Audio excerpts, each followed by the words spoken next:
Well, hello there, Apple Bites. Yes, it is I, Written Writ Ralph, talking to you straight from Apple Bites, a show where we take a bite out of the apple and we share it with you. And of course, Wham Stand has been all heating up on the comment sections and in our videos because we're doing the Wham Stand, wham, wham, wham, wham, see, Wham Stand giveaway.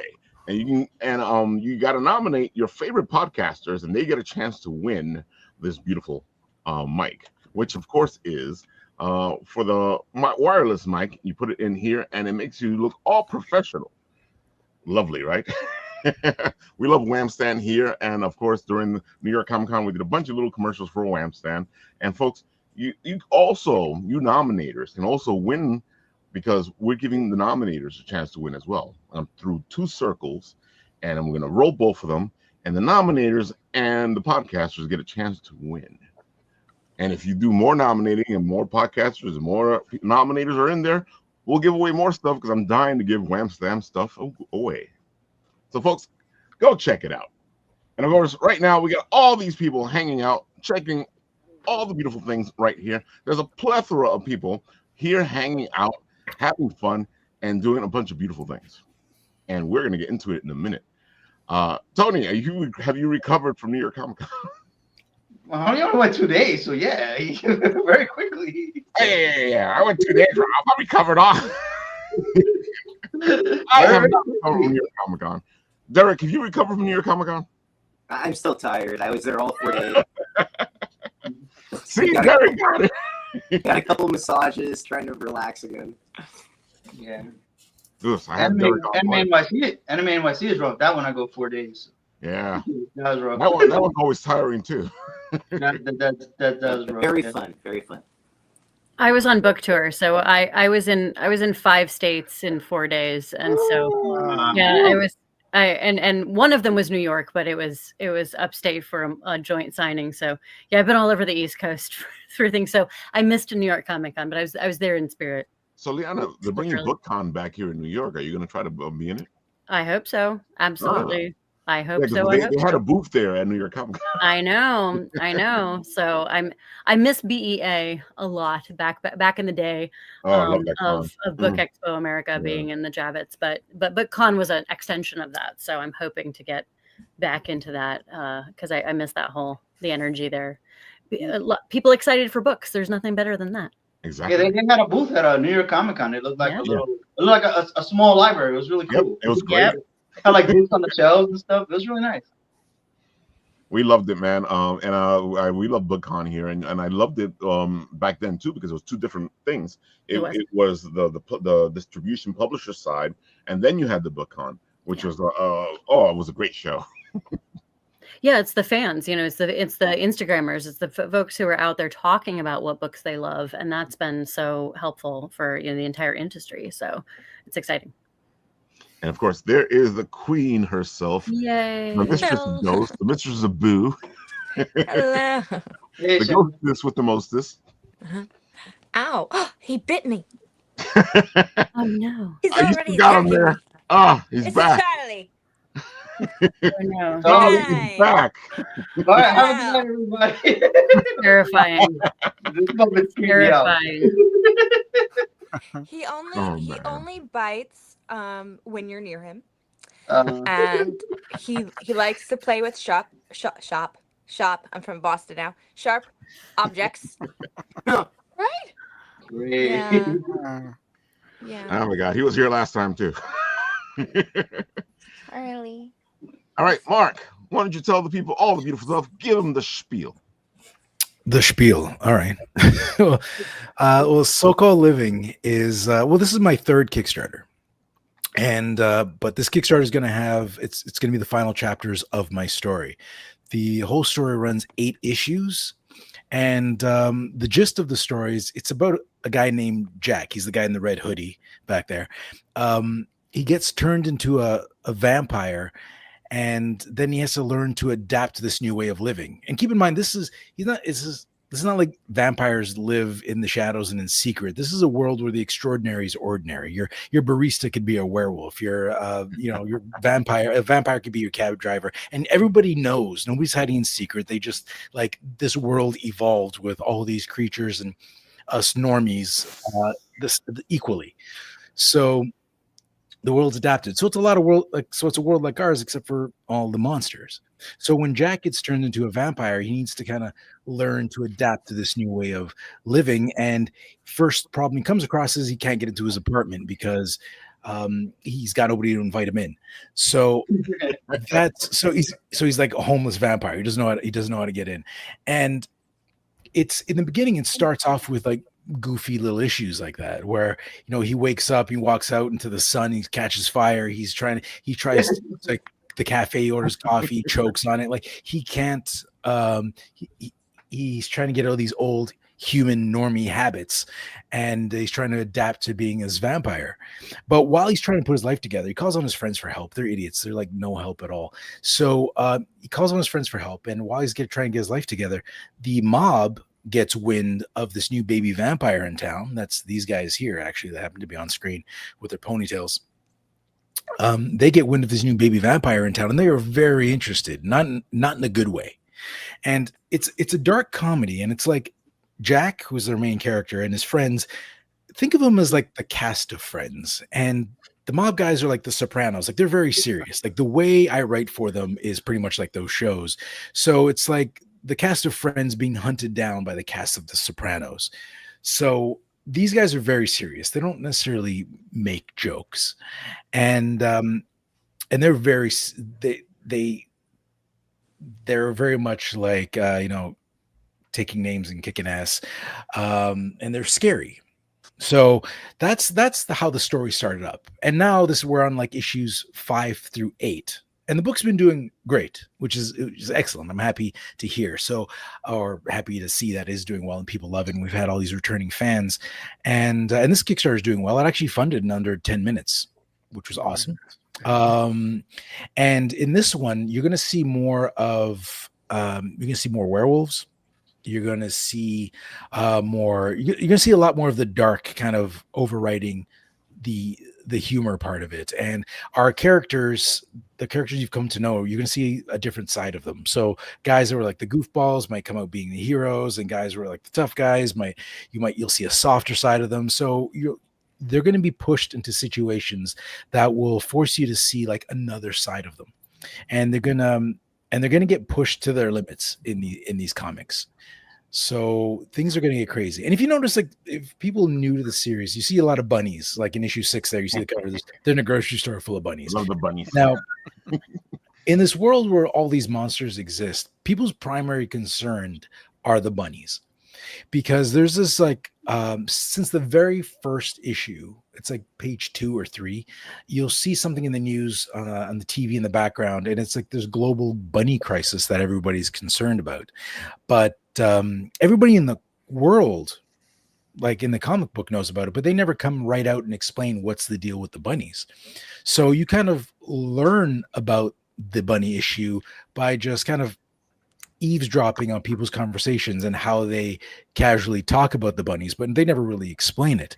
But basically it's a global crisis. So there is a big issue with bunnies, and you'll learn more and more about it as the story continues, and you'll still be learning more about it in these issues that are coming up. So eventually Jack's story, this mob chasing them, and these bunnies are all going to collide in one giant, just like shit show of action and just intensity. So it's going to be cool. It's a cool ending. I'm very happy with it.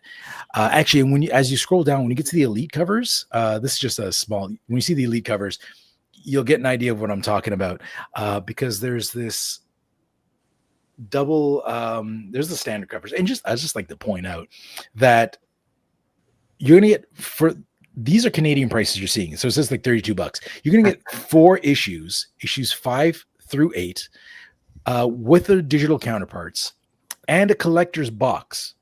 So there's a collector's box, which you can click on a video later. It's like 30 seconds or 29 seconds or something like that. And it'll hold all 8 issues of a story. So it'll sit on your shelf. It's a really nice box. It's like fully colored. It's got a slip cover. It's got the logo on it. And if you back up a bit, I want to show you something. So back up to the covers with all the bunnies. Yeah, right there. So That's a double spread virgin cover, which means there's no number, there's no logo on that cover. The number and the logo is going to be on the back, and if you combine it, it makes one big image. So if you see this chaos, you got like werewolves fighting vampires, fighting FBI agents, there's zombies in there, there's bunnies. That's kind of like the chaos that you can expect in as these 4 issues wrap up. So it's definitely going to take the later half takes a darker turn, a more actiony turn than the first 4 books. So the last 4, and you kind of get a taste of that in halfway through book 4. So that kind of kicks it off, and then from then it just keeps going. So, and I got my homage to the X-Men cover, that X, you know. That's what I thought it was. Days of Future Past. Yeah. It was because that's like Nick is one of the main characters. He's like the main vampire, and him getting nailed to that is it's kind of gives you a hint of how rough it gets for Nick in the upcoming issues. And then, as always, we always have our obligatory sex bot editions, which, just so we're clear, there's nothing sexy about so-called living. But if you want to be successful on Kickstarter, you need to play the game, and part of that is having sexy covers available for those who want it. And for the record, this was my wife's idea. So, so all these characters, like all the scenes and the characters, always tie into the issue somehow. But the fact that I put the obligatory sex pot edition thing, that was kind of me trying to appease myself to being like, I don't like misleading people. I don't want people to look at this and be like, oh, this is a sexy book with girls in bikinis firing lasers, which is fine, but that's not what this book is. So I wanted to make sure that it played in with the sarcastic kind of tongue-in-cheek humor of the comic.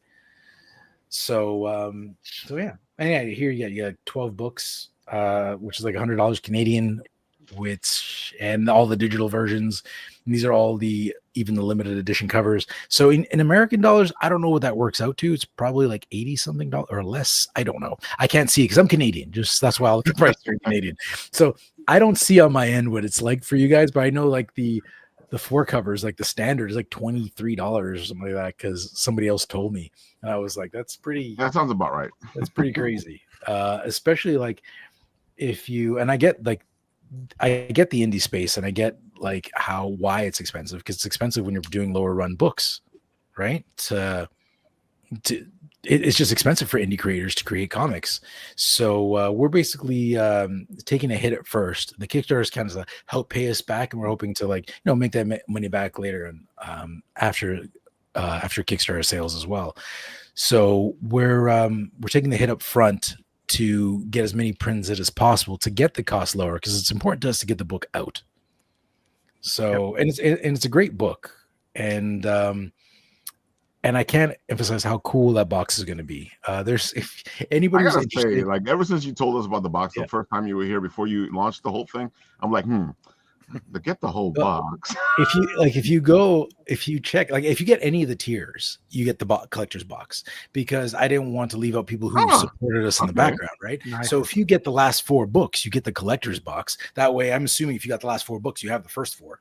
So then they'll all slide in there, and you can put them on your shelf. I gotta say, you're being nice, because I know some people would probably bought all 8 books just to get the box. No, it's in there, because again, like there's been a lot of fans, and it's flattering when fans come up to you at a Comic-Con and they're like, yeah, I love it, I backed you on Kickstarter, and I'm just wondering when there's more is going to come out, and they've some people back the first Kickstarter, they missed the second one, so they track me down at a con, and then they pick them up, or they send their friends. It's great. Like it's fun to build this fan base and have these people that are like loyal to this world you created, and it's very exciting. And I'm a total noob to the comic book genre. Like I read comic books as a fan. I've been reading comic books for years. I read tons of them. But as a creator, I'm new. Like I started last year with my first Kickstarter, right? Like I did a 9-page short in a comic where I had a friend of mine gave me a heads up. It was like, hey, you can write the 9-page story for this one book. And I brought a friend of mine who did that double-page spread art, actually. And he drew the 9 pages. So that was my first taste of it. I was like, "Ooh, I like this." And so then I decided I'm gonna do this for myself. But when I did that, all I had to do was write a script. I was working with a guy I knew, and we worked in the same office together. So that went really easy, right? But now when it's like I'm dealing with an artist that I had to find, and because I didn't know what the hell I was doing. I didn't know how to print books. I didn't know how to make a Kickstarter. I didn't know how to design a Kickstarter page. I had to go look at all this stuff and try to figure it out and do it from like scratch. And it's been a huge learning process. And I'm hoping after this is done, I actually wanted to put some videos out and kind of like share the story of the process I went through as a writer making a comic book, because there's a lot of videos on YouTube about artists making comics. Oh, definitely. There's not as many as like writers making comics. I'm happy you said that, because this whole life, my whole life writing, and especially we're trying to write comics, it's been this difficult thing of trying to find the right stuff for writing, because like you said, it's all about the artist. It's all about, how do you do this in comics? How do you do that in comics? When it comes to writing in comics, there's very few places you can go. Yeah, so that's what I started. Like I did 2 videos. I was like, I'll just do them as these things come up. And I did 2 YouTube videos, and I was like, I can't keep up with this, because I also have a YouTube channel called Board Game Coffee. If any board game fans out there, just feel free to subscribe. But like that Board Game Coffee keeps me busy. Like the channel does well, and I took pretty much most of this year off. I think by the end of the year I'll put out 6 videos, because I had a newborn, so I had to kind of pull back from that, because I have a day job where I design video games in the morning. I have that's my full-time job, and then I had my YouTube channel, then I'm writing a book, then I'm putting it together Kickstarter, and I just had a newborn. It was too much. I could not keep up with all of it, so I pulled back on the YouTube channel, focusing on the book. And and that's why I've done also like a piss poor job of like promoting the Kickstarter. So I'm happy it's doing as well as it is, because I've done almost nothing to promote it beforehand. Because I was trying to set up time to just reach out to people to see, hey, can I be on your podcast? Can I be on your channel? And I didn't get a chance to do that, because it was so I was just so busy. Yeah. And I remember when it started, I was like, I'm a little nervous. I don't know if anybody knows this thing exists. Well, the good thing for you is that you've built a good base. And one of the best things about Kickstarter, and one of the important things that I think a lot of people don't understand, is sometimes you need to have that base before you do Kickstarters, because that allows you to do what you're doing right now, which is you put in all this work already, and now you're reaping the benefits of the fans and the loyal people who like your stuff. Yeah, and that's fantastic. Like I do have writing experience. I'm not a complete new writer, but I've never written comics. So most of my writing experience is like in video games. Oh yeah. So I've done that. And sorry to interrupt, but it's pretty crazy, like the lack of information out there for a comic book writer. Yeah. I mean, like a lot of people don't even know what a comic book script looks like. They think it's a movie script. No, it's not. If you submit a movie script and you want to write comics, they're gonna throw it out like right away. I mean, one way around it is to actually, you can create a comic. You can have someone draw the comic for you and write it.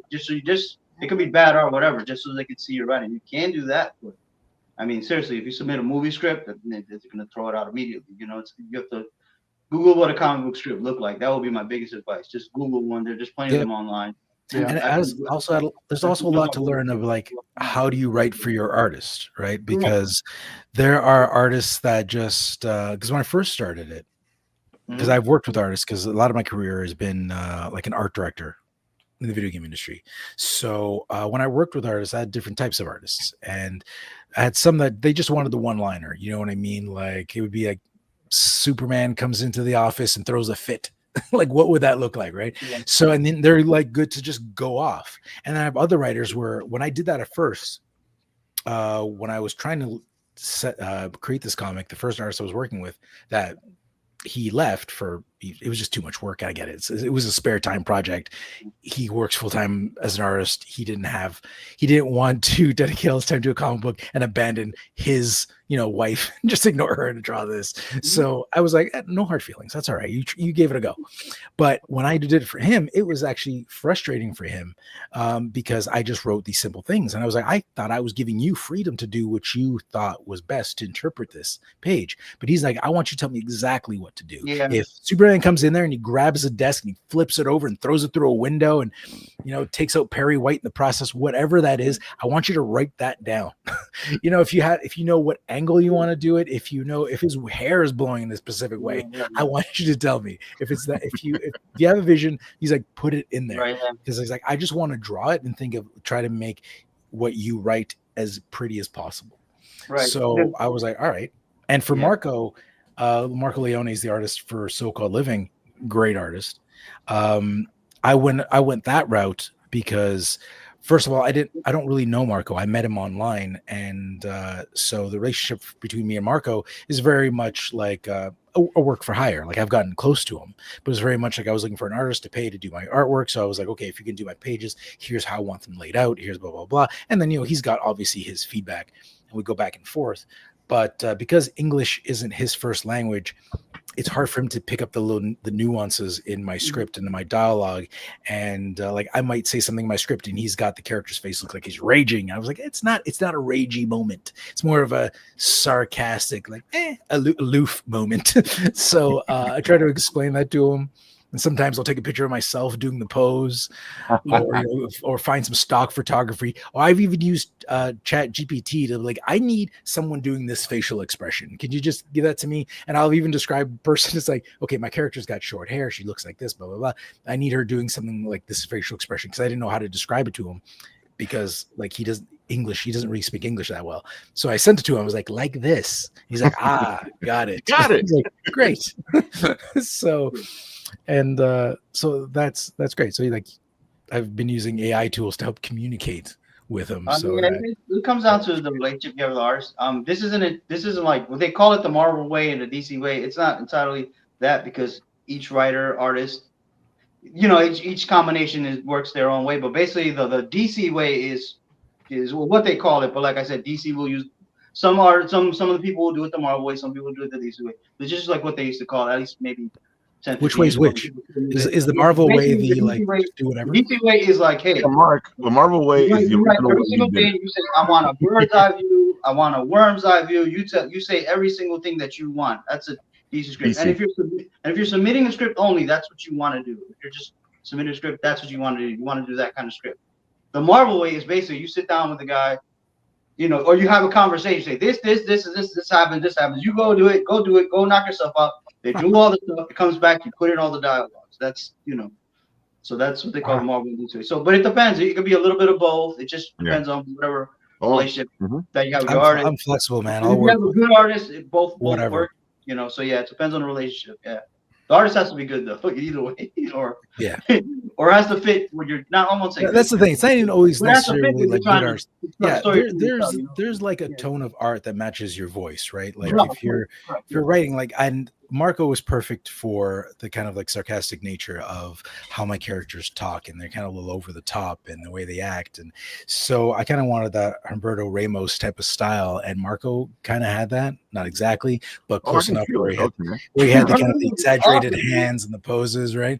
So he does a great Spider-Man. He's great. Yeah, he does. So fun fact, I did send Ramos a message. He did not respond. But I did send him a message. Even for something, we would have talked to him in New York Comic Con. Even for a guest cover, I sent him a message. Nothing. It was crickets. Worth a shot. It's always worth a shot. You take it, you don't take it. Worth a shot. I actually met somebody who was they grew up, they were childhood friends with Todd McFarlane. And when I met them, they're like, oh yeah, I grew up with a friend. He's a good friend of mine. He's in comics. I was like, oh, who? And he's like, oh yeah, he started Image. And I was like, ooh. And he's like, Todd McFarlane, do you know him? I was like, yeah, I know him. McFarlane's from your neighborhood. He's Canadian. So, so it's so he said like, yeah, I know, but I was like, I haven't talked to him in a few years, and now he's made it big. I feel bad reaching out to him, and it's like because I don't want him to think like I'm just reaching out now that he's famous, So I was like, I really wish you kept that That relationship. that relationship hot because that would be really cool to get it in with Todd. So, anyways, it's a small world, folks. You may know people that know other people. You need to talk about your project all the time, folks. It's true. The link is in the comment section there. Go check it out. This is a fantastic book. The art's amazing. Get yourself a bunny cover because those bunny covers are great. And great prices with a free collector's box. Exactly.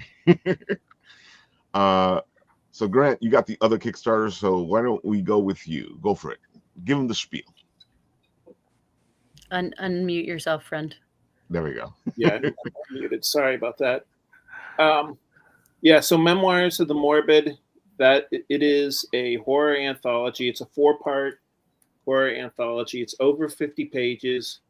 It's black and white. It's in the same style as EC Comics. If you guys know what EC Comics is, it's definitely. I know you know.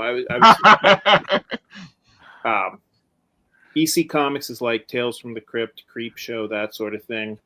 It's in the same style. I love Tales. Like I said, there's 4 different stories in this, plus a bonus section. The first story is called Cubicle of the Damned. The story of this is a board office worker starts to realize that there is a demon somewhere in his office who's sucking the life out of people. And I'm not going to comment on whether or not that's metaphorical or not. But I know that guy. I worked there. Yeah. Oh man, this art looks great. Thanks. I drew that one. So this is Bubble. Nice. Thanks. So this one's called Bubble. This is about a scientist who discovers kind of like a primitive man, and it turns out that the primitive man might have kind of ties to the scientist. I don't know if it seems like I'm avoiding things. I'm trying not to give away. There's kind of a surprise ending. We know what you're trying to do. Go ahead, keep going. It's always hard when you're trying not to put spoilers in there. So this one is called Fiona's Fantasy Forest. Picture like Pee-wee's Playhouse or the Land of Make Believe in Mr. Rogers. Basically, it's the host of a children's show stops going to her imaginary land for a little while, and everything goes completely crazy. In this scene, Al E. Gator and Carl Cat are staging a rebellion, a revolution. Oh my god! That sounds great. I gotta say, just the idea that it's a kid's show and the host goes away and they come back and all hell's broken loose. Yeah, what's going on in Mr. Rogers' neighborhood nowadays? Exactly. Like, when's he coming back? Right. This last one, Invaders, is a sci-fi / horror. It's about a space crew where one of the members of the crew discovers that there's a deadly alien on board the ship. And I'm trying to be ambiguous because this also has a surprise ending. But sci-fi horror isn't done often enough, in my opinion. I agree. So lastly, this is the bonus section. So this is our official sponsor. It's called Job Corps. And what Job Corps is it's a staffing agency that specializes in zombie employees, except they don't like to use the word zombie. They prefer to call it post-living. That's what I'm going through right now. So-called living. That would fit right into my comic. So the idea behind this is they have a lot of employees. You can get them at a discount. Zombie employees don't ask for breaks or health insurance or anything like that. So corporate America would love this. Yeah. Exactly. Oh my god. Implement now. Yeah, so this is the narrator. His name is the Ghoul Master. He's obviously kind of an homage or a parody, I guess would probably be a better word, of the Crypt Keeper. The difference between him and the Crypt Keeper is he's kind of like an entitled celebrity who, he's more interested in, how big his trailer is than coming up with puns. That's funny. Yeah, so as you can tell, this is a horror anthology, but there's also a lot of comedy in it, which is true to the EC style that I'm homaging. But I've always believed that the best horror is the horror that has comedy in it. Because Absolutely. It's all part of life. Most of my favorite horror movies have comedy, a good deal of comedy in them as well. I gotta say, my favorite Freddy Krueger movies were the ones where he was doing stand-up. Yeah. Dream Warriors is the best. That was where he really. Oh my god, that's fantastic. That's where he really started going off on his little quippy quips.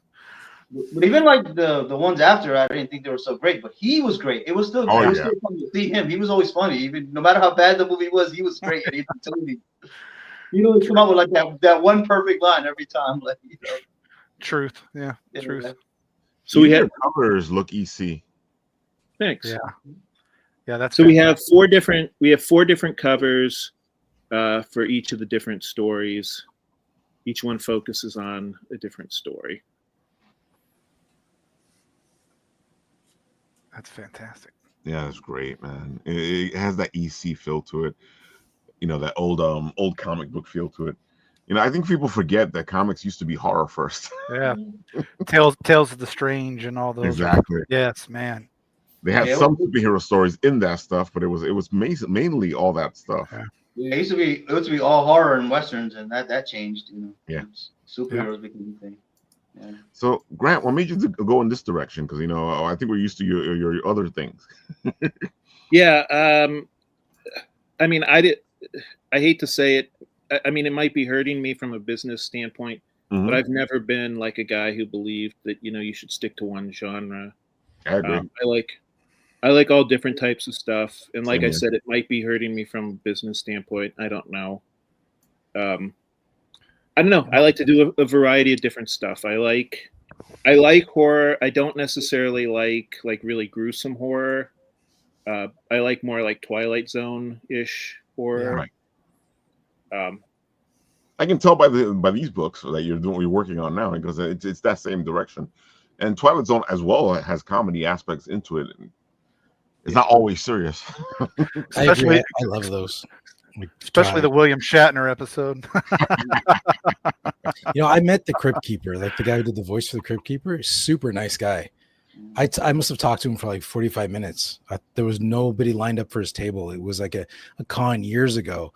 And I saw this huge line. I saw the sign said Crypt Keeper. And I was like, oh, yeah. I walked up to him. And then I saw this line. I was like, oh, shit. And he was like, no, come here. I was like, but with the line, he's like, that's not for me. They're just so I was like, okay. So I went around. I was like, who's the line for? It was. So what does his voice sound like in real life? Very normal. Yeah, that's what I figured. So, but yeah, the table next to him was like played, man. I don't ever want to see the person. I go. Yeah, actually, I could see him if he went all skeletal. I could see him fitting that role. Like, you know what I mean? He seemed like the living version of him. But it was the guy who played what's the blonde vampire from Buffy? What was his name? Spike. Like, he was at the table next to him, and that's what the lineup was for. So nobody ever showed up to his table. So I just talked to him for 45 minutes straight. They put him next to the wrong person. The funny thing, before he did Crypt Keeper, he was on a football show back in the early 80s called First and 10 on HBO. Yeah, he was the John Kassir, right? I think that was John Kassir. I forget his name. That's a little bit of gee whiz trivia nobody needs to know but me, I guess. But no, we geeks here. We all need to know. He was not a real person. No. Oh, Crypt Keeper was fantastic though. Yeah. So Derek, I want to jump in with you because I feel like the theme is going in the right direction here, and I want you to talk about. Go ahead, give them the spiel. What were you working on? Go for it. We have a couple books. I think the one that we talked about at the show is Society of Killers. Mm-hmm. It's about a secret society that's existed since 1396, and the gentleman that's the head of the organization now, or supposedly the head. Yeah, there's me talking. Is like using his network to identify psychopaths across the country, and he brings them to his training institute where he teaches them how to kill. So it's a very dark story, but it's actually very funny. The writer, Ted, a good friend, he's written a lot of comedy, so he came from a background with screenwriting, and so it's funny, but it's dark and like it's somewhat brutal, and it can be grotesque. It's a great story. Julie Guilazzi does the art. She's really talented. I kind of resonate with your kind of conversation. So I write some of our books, not this one. I kind of I do always pair the artists with the writers, and getting the right artistic team on the books is very challenging because the different writers have very different styles. And so, you know, trying to get the right team on the right book. And so this artist is very talented, very expressive. And the coloring is wonderful. So I think it came together pretty nicely. This is issue 2. Issue 3 should be out in another 3 to 4 months. We were really lucky. Jay Lee agreed to do the cover for us. Nice. Yeah, it was really. I mean, he's so talented. He sent me their work, which is at the top, and it's just beautiful. I mean, he's incredible. And so that's our Society of Killers series. Yeah. I gotta say, we talked about it at the con, but I wanted to bring it up here on the show because tell them where this came from, because it's a great story. Yeah, so like I kind of punt the writing sometimes, but so I wrote the original short story when I was in college.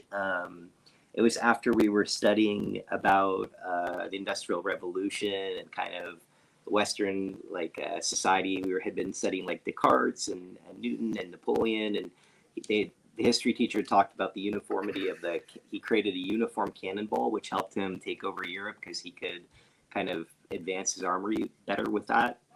And so I was getting all of this kind of mass reproduction, industrialization, and I was on a Jack the Ripper tour in London with my girlfriend at the time. Oh, we heard about that. Yeah, I'm jealous. Uh-huh. Yeah, it was super fun. And like the tour guide kept bringing us to places, and they said that he had this quote where he said he was the first of a kind. And that whole thing just resonated to me. And I was like, well, if you took this idea to its worst extreme, and I think I had just read like Fyodor Dostoevsky's and looked at his superhuman concept. And so I wrote a whole short story about this brilliant criminologist that kind of learned how to do the perfect crime and kind of would identify and train people to do it in like a perfect repetition. So it looked like the same person was doing it, but many were doing it. And so then me and Ted met, and he writes movies, TV shows, and he loved the concept. He turned it into more of a popular idea, and he took away a lot of the philosophy but he added some interesting psychology. So I kind of think now it's a little like a real person version of Suicide Squads, a little bit like a dark Hogwarts. So it's got like it's kind of got a neat popular kind of face to this dark world. I gotta say, another reason I wanted you to bring it up, because I feel like there's a bunch of people out there who have ideas, who have stories, who think that writing is just one simple thing. It's this block, and they won't break the block, and they won't go against it, and they won't do anything.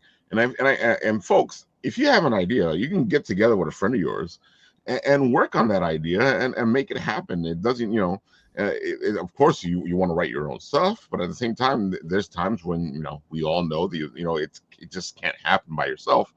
Just ask for help, people. You could also, I'm in a writers group, and I feel like that helps.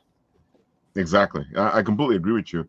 And I understand a lot of people get like upset or nervous when they're sharing their stuff with other people because, as writers, we're constantly thinking they're going to steal my idea. Hold that stuff tight. Yeah. Yeah, but I agree, Grant. The best thing to do is jump into a writer's group. It kind of helps you get the flow. Talking process is as important as talking story, as writing. It's funny because the more you talk about it, the better it is to do it. As long as you don't just keep talking about it. Yeah. Oh man, that's why I wanted Derek to come on and talk about that, because especially we know we talk writing here a lot, and we have a lot of writers who show up on the show, and I feel like it's gotten to this point, and I talk about this on my show all the time, where we're given this definition of what writing is, and it's almost like it's being gate kept, but at the same time, the people gatekeeping it are ourselves, because we have this definition of what writing is, and we won't waver from it. Right. And I tell people all the time, because they always ask me, they always say the same thing. I'm not a writer, Ralph. I'm like, are you writing? They go, yeah. Then you're a writer. You can level up your writing. You can become an author. You can become published. You can become, but you are a writer. So just write. It always bothers me when people stop themselves from doing what they want to do. You're here. Yep. And I'm happy I got all these writers here, and they're like, see? Yeah, see? Dash, why don't we jump on to you, man? Oh, the rookie. God, I wish I was as good as all you guys. I started a couple years ago. My first one was the Why I Love Superman and Superheroes, and how superhero motivation helped one veteran get through. I'm going to stop you right away. All right, you stop me. Because I loved this. When I was looking you up, I was like, wait, what's this? Where did this come from? I retired at military, and I was, dealing with my own anxieties and PTSD, if you will. And I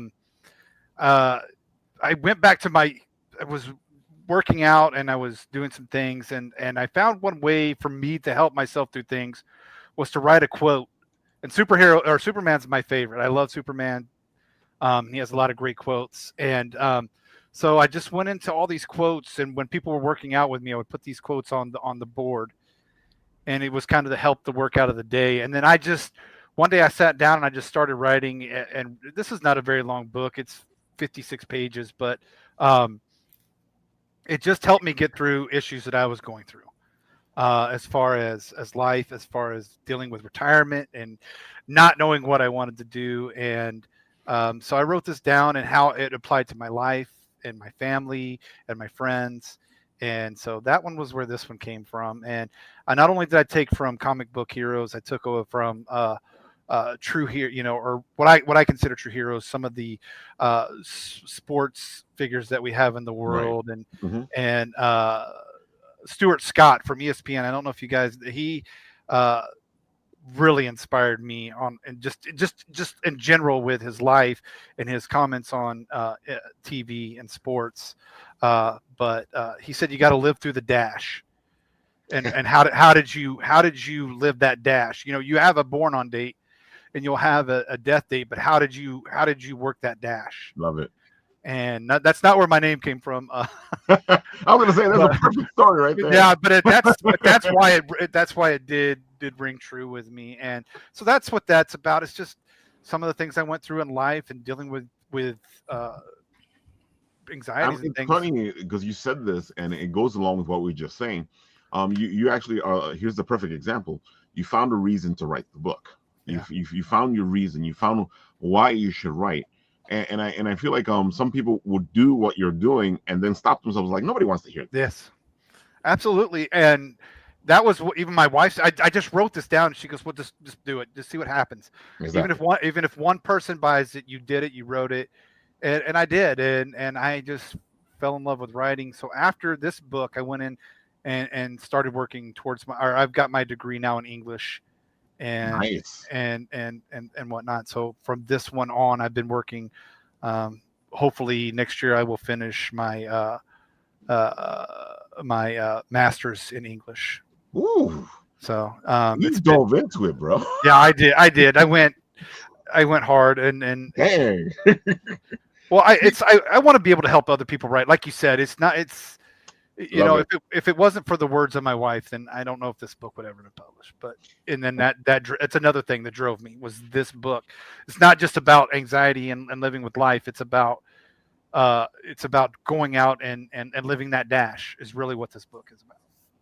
And I gotta say, like, you know, we all know the hero's journey, and we all know that sometimes the hero needs a mentor. Yeah. And sometimes that mentor comes from places we wouldn't expect. Yeah. Well, I was gonna say, I think that's what's interesting. I was watching this video that was like comparing like our heroes compared to like say anime and manga heroes, which are great. I love anime, so I'm not saying anything against it. But they have the kind of characters where like, you know, hey, like I have this, I have a goal, that's what I'm reaching towards, and they don't stray from it. Like I'm gonna be the pirate king, I'm gonna be, you know, whatever, I'm gonna be the strongest out there, or whatever, I'm gonna be the best magician, blah blah blah blah blah. And our heroes are not like that. Like, you know, like, yeah, like, you know, we, you know, they have the goal of justice or whatever, but we doubt ourselves. They doubt ourselves. They make mistakes. And that helps us, like, you know, I think like the anime, they're like more like you would like to live up to. But like, I think our heroes are more like, you know, you can relate to them because they like, you know, mess up, you know, like, you know, so. I think it's okay to write about your flaws. I absolutely, absolutely do think it's okay to write. Say, like, they're giants with like feet of clay, like, you know, like, you have this Hulk, he can like destroy a tank, but at the same time, you know, transforming the Hulk is like ruined his life. You know? But so it's like that. Absolutely. That helps you like identify with the characters, you know. Yeah. So. Yeah, 100%. Yeah. So that one's that one, and then this is my newest one. This is the one I just dropped about a month ago. This one came about in the strangest way. My daughter, I'm a homeschool dad now, so I homeschool my daughters. And we had a project where we were drawing hybrid animals, and that's where this book came from. It was just all about. Of course, they drew nice hybrid animals. I took it a step further, and to kind of go along with was it Grant that was talking about? There's not enough sci-fi horror. This is exactly what this is. It's sci-fi. With horror elements, a lot of horror elements, especially with the hybrids. You have a Apex team, which is alternate parallel Earth exploration team, and they go and do things in other Earths and try to rescue people that get trapped and things like that. This time they're not so lucky, and Archer and his team go in to rescue a paleontologist team. So I kind of liken this to Jurassic Park meets Predator meets Stargate, if you will. And this is just more about what I like. The word I had my notes on it. I call it the excuse me. I'm sorry. I got all my notes on it. It's all about the ethical environment and dealing with, you know, how are you going to handle things that you don't know about? You know, just kind of like Jurassic Park and you also have a lot of tension. I like tension.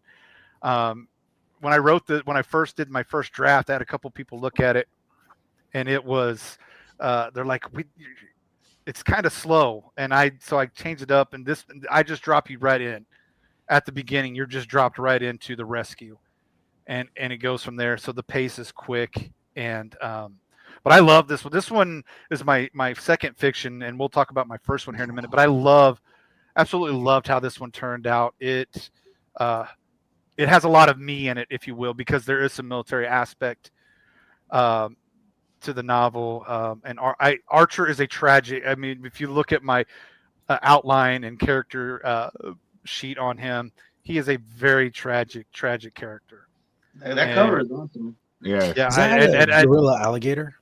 That is the Gorrigator. God. That is the Gorrigator. So you have a Gorrigator. You have I won't give away too much. You have a Gorrigator. You have a Crococonda. You have some black widow vultures. Oh.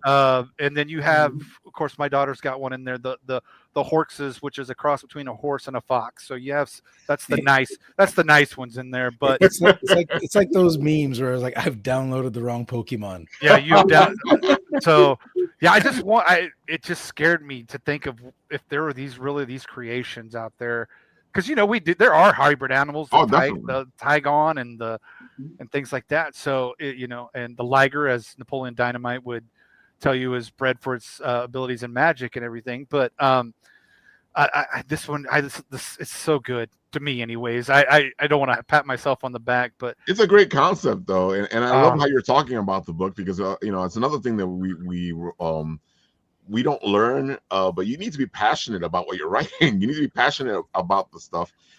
We're in conventions a lot, and people try to sell their stuff, and you go up to them and they're not really selling their stuff, because I feel like sometimes they don't feel like their stuff is the best stuff, and I'm like, dude, if you don't think it's the best.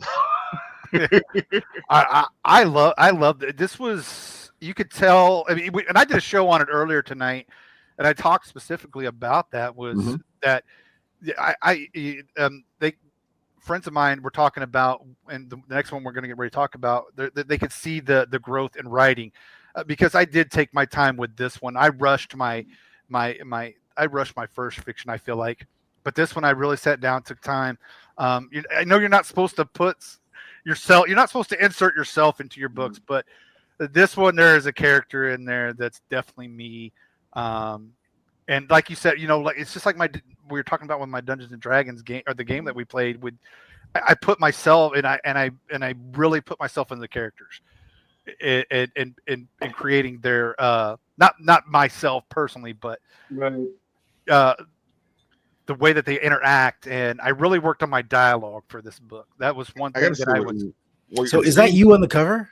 No, I wish. You put yourself on all your covers? I really wish that was me. No, that's some beautiful art. My wife came up with the concept, and then I don't know, Carissa Grant, who does some. And we know Carissa, yeah. Yeah, Carissa hooked me up with some great artists and colorists, Valerie Ike and Daniel Anamale. I'm going to say his name wrong, but they really brought that cover together for me in a way that just it encompasses exactly what that book is about. So Dash, you brought something up that I want to cover before I forget, and that's why I'm stopping right now. And then I'm going to ask you, all you writers, Dash is all talking about this fact that we put ourselves into our writing, into our stories. I gotta ask then, have you guys all done the same thing, or do you guys tend to avoid putting yourself into it? You can all answer. Go ahead. Yeah, absolutely, 100%. Oh yeah. There are some characters that are more me than others, and people who know me well are like, okay, I can see who you are. And then for the nonfiction, and I'll talk about that when it's my turn, but for the nonfiction, I'm writing in first person because I'm actually talking about my own paranormal experiences. Right. In that case, yes, I am absolutely inserting myself directly as directed by my publisher. That's one reason I love the. You can't judge a book by its cover, but I love that cover. You sold me on the cover, so yeah, thank you. Beautiful cover. Yeah. Thank you, Kensington and Penguin Random House, for the best, most beautiful cover. It really is. It really is exactly as advertised. We talk about Gothic literature, and we talk about really weird things that really happened. Yes. So it really is also like you do get what you see is what you get with this, and you get a lot of our own it's very personal stuff. So but even in my fiction, because I started in fiction and then moved into nonfiction, and I think my shift into nonfiction was helped by having a really strong sense of fiction to how to craft a nonfiction story that's not going to read too academic. It's going to read more like, I want to hook you in. Andrea and I both, my co-author, we're ghost tour guides. That's how this whole thing started. Absolutely. So that's is like how can we be relational? And I do think I think if you don't relate to your characters as a writer, I think there's going to be a disconnect, and that disconnect is going to read by the audience. So that's why you do need to put some of yourself into your fiction. Creative nonfiction is more important than fiction, because like you said, I don't want to read a textbook. I love, there's some his name is Tom Clavin. He is a nonfiction. He writes creatively, so it's almost like you are reading a fiction story. But it is all it's all nonfiction, and I love it that way. I found that when I was writing, like I believe like all my characters, 'cause I have a quite a plethora of characters in my comic, that they all, there's a little bit of me in all of them, right? Like it's like my darkest side. You just kind of like water those little seeds and they bloom. So it's just like the worst part of me, but like times 100, and then the best part of me. So like, yeah. But funny, there was, when I started writing the script, Jack, the main character, was actually named Mark. And I was stuck and I could not write for him at all. And I was sitting at I was a cafe. I don't know why I was actually there, but I was at a cafe. I was writing, and the person ahead for me, she was doing her own project. And then I was like, I'm stuck. I was like, I don't understand. I was like, I thought I had this story down. I had these characters figured out, I had this world figured out, but I can't do this. And then I was like, I can't write for myself. And then she said, why don't you just change the character's name? Because you might be having a hard time writing for you. Just change the character's name. So at the time I was watching a lot of 24, because this script is, my scripts for the books are like 14 years old. So I was watching 24, and so I was like, oh, I'll name him Jack. Now I was like, doesn't matter what his name is, I'll change it later back to Mark when it's done. But I didn't, because he kind of took on his own personality, and I was like, I felt wrong putting my name on it because he was no longer me. Right. But at the same time, there were still elements of me in him. Like the dumbest parts of me are in him, right? So, and the coolest parts of me are in Nick, which is like the vampire character who changed them, and the meanest parts of me are in Mr. DeLuca, who's like the mob boss who's chasing him, and everybody. That's fantastic. So yeah, and so there's a little tip: if anybody's writing and you have trouble writing for yourself in the kind of fiction environment, just change the character's name, and just try that. Yep. It worked for me. Just to add to this, it's kind of like, they say it's kind of like a bad thing, a Mary Sue, a self-insert. It's not entirely a bad thing, because like, we're all complicated people. We all have multiple sides. Like the person I am now, you know, I guarantee you is not the same. The version of me that you're using now, I guarantee you is not the same version of me that's going to be talking to my boss tomorrow. Absolutely. It's not a bad thing, especially if you're like a new writer and you watch and for you to start. And if you want to write the characters up, it's fine. It's a good thing. When it is bad, it's bad when you put your character in it, and you know, hey, they're just, you know, getting the best girl and all these great things are happening, and then that's when it's bad. That's when I think it's bad. You know, or when you take over people. This is happening a lot in comics, actually. Unfortunately, when you take a character that is nothing like you, but then you make them like you, and then, you know, next thing you know, they're hanging out at a coffee shop and drinking coffee while something in the background's on fire. Yeah. That's when it's bad. When you put yourself in a character that is not you, that's when it's bad. Yeah. You know, it's like when everything things that people say are bad, there's good and bad and everything. There's ways to do things, you know. Yeah. So it's not entirely a bad thing, but it's just like the way you handle it, you know. So yeah. An extension of that is I sat in on a panel, and I don't think I've ever sat in on a panel with like I was watching the panel. I was an observer. I wasn't on the panel. And it was a panel of like artists and writers. And usually, you know, even though the writers, you know, were like different types of writers, there's some common ground there. I was like, oh, hey, cool.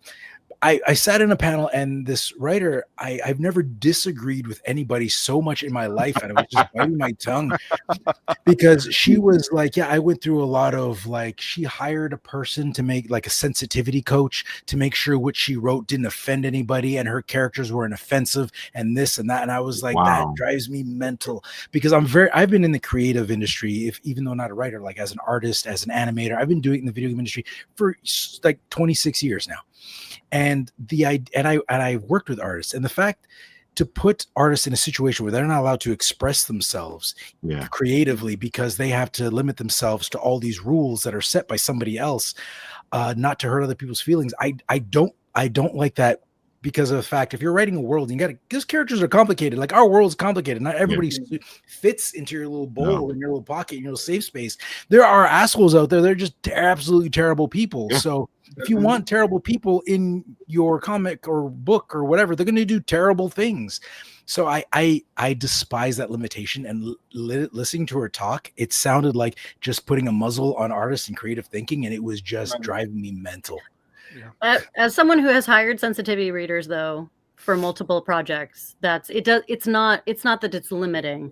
It's just so that you don't. It's just so that you don't accidentally offend somebody because you have a racist stereotype that you didn't realize was a racist stereotype. That kind of stuff. Like, I get that. I've never what been if you're in a situation like I've never felt constrained by my sensitivity readers. If I'm writing a trans character, that's not my, that's not my background. I want to make sure that the language and everything, especially if I'm dealing with like a historical context, so I'm doing that in a way that is not doing injury onto an already marginalized group. So that's where you can have sensitivity readers really, really help you to make sure that you're making the most effective use of the characters and making sure that also that people aren't pulled out of the story because of something that's an unintentional cruelty that is not part of your process. So that's where, and I've always felt that I've been able to gain more nuance by having conversations with sensitivity readers who are usually generally friends of mine who are in various different groups. And I'm like, hi, can I pay you for your time to take a look at this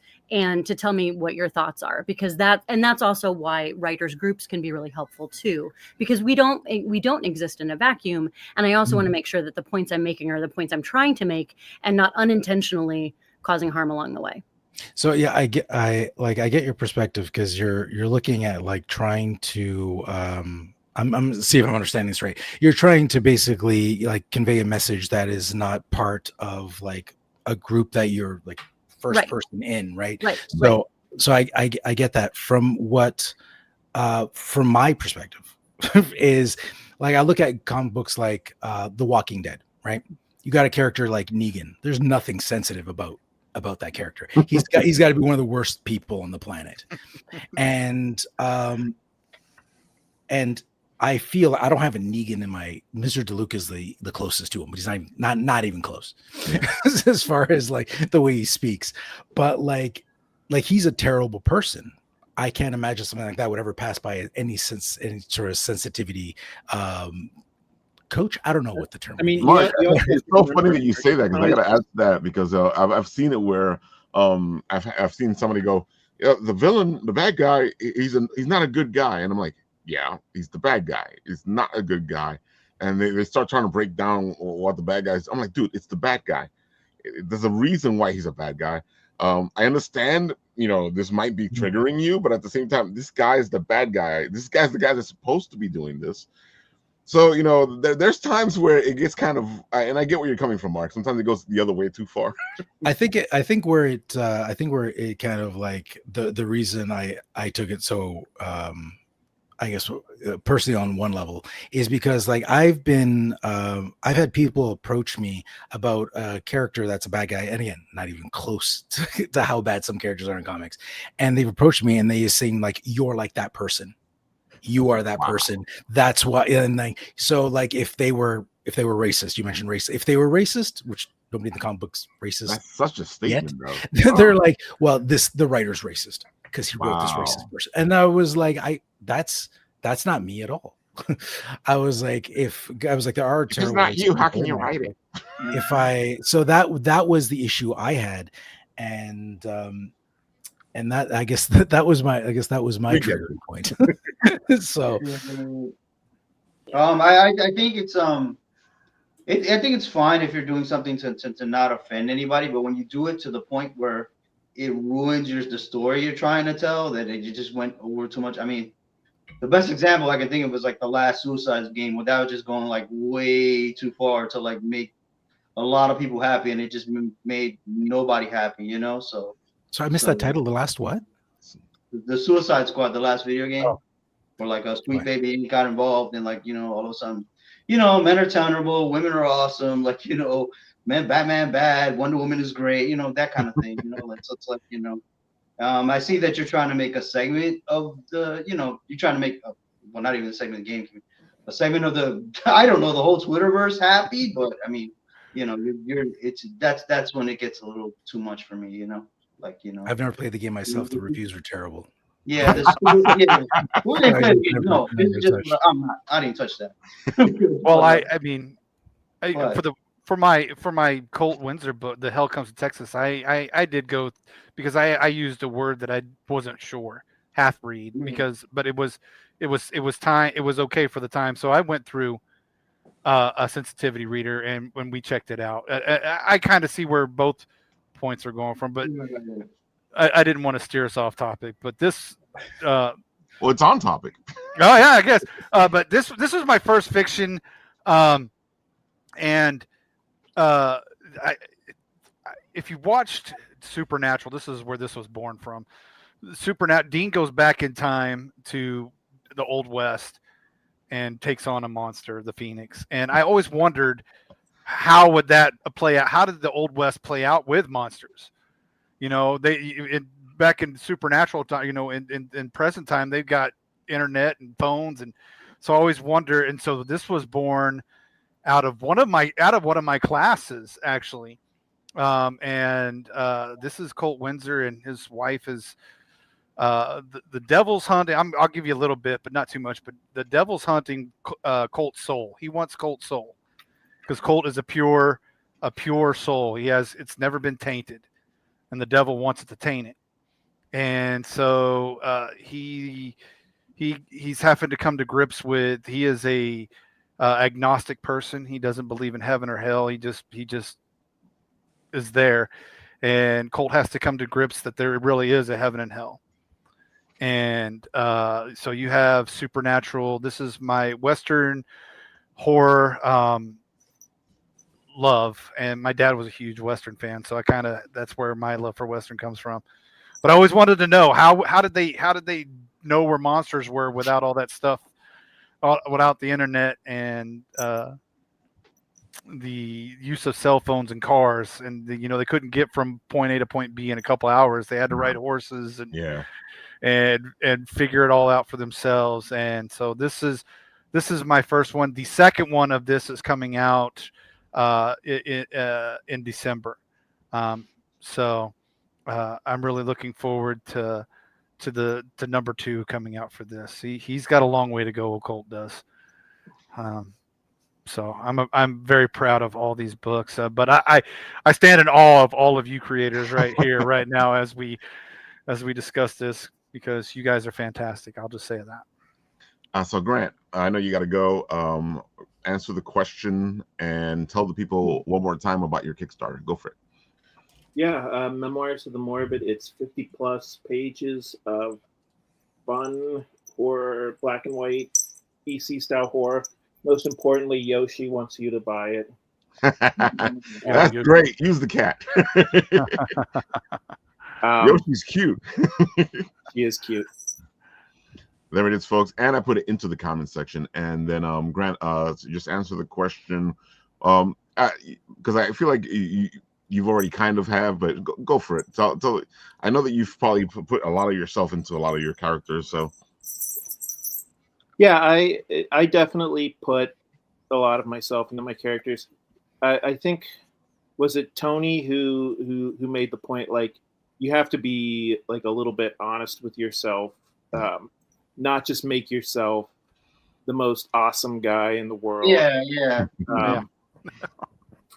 For me, I mean, like it's funny to me, like, Stephen King is a writer who, like, the main character of his books is usually like a writer, and like nothing says like, okay, this is an audience self-insert or a writer self-insert than having like a main character who's a writer. Yeah.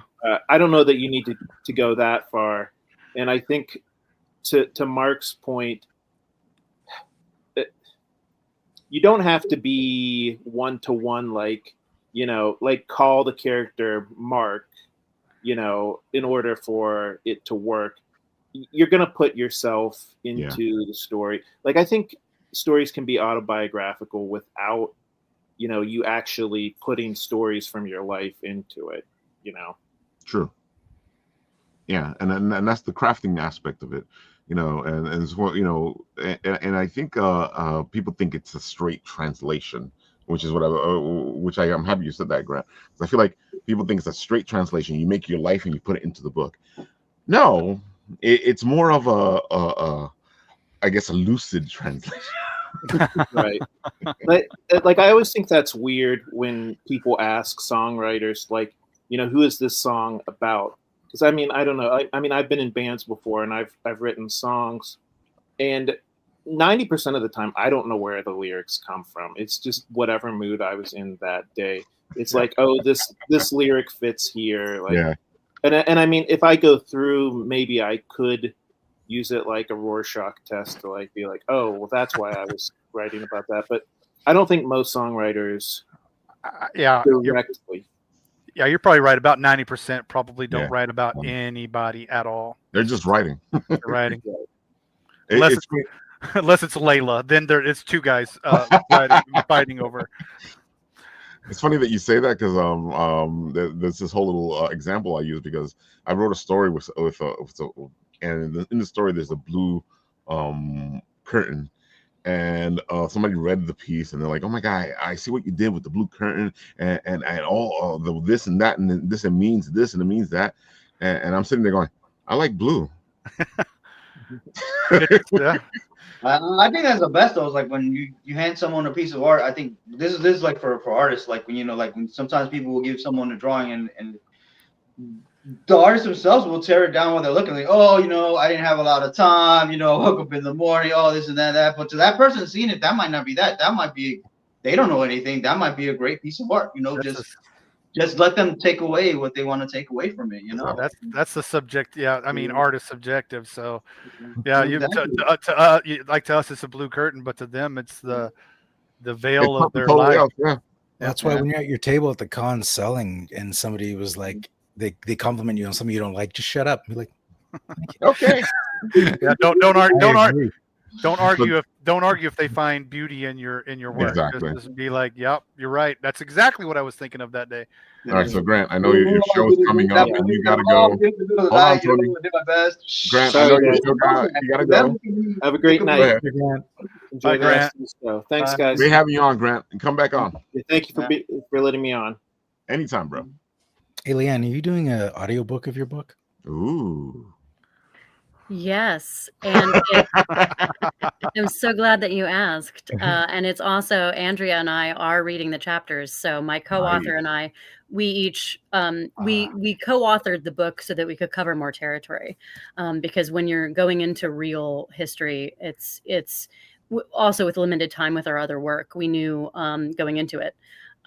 So yeah, America's Most Gothic is a follow-up to our first book together, which came out in 2022. My God, it's been 3 years already. Wow. Our first book together was called A Haunted History of Invisible Women, True Stories of America's Ghosts. And it came about because Andrea, my co-author, is the founder of Burrows of the Dead, which is New York City's top ghost tour company. I was her first tour guide, other than herself, that worked for the company. And I was giving a tour, and an editor who was familiar with all of my fiction, I have 15 fiction novels out, and an editor familiar with those books said, Leanna, I love your fiction, but I love your passion for talking about who these people were in their lives before they became ghost stories. And I think that's such a powerful angle.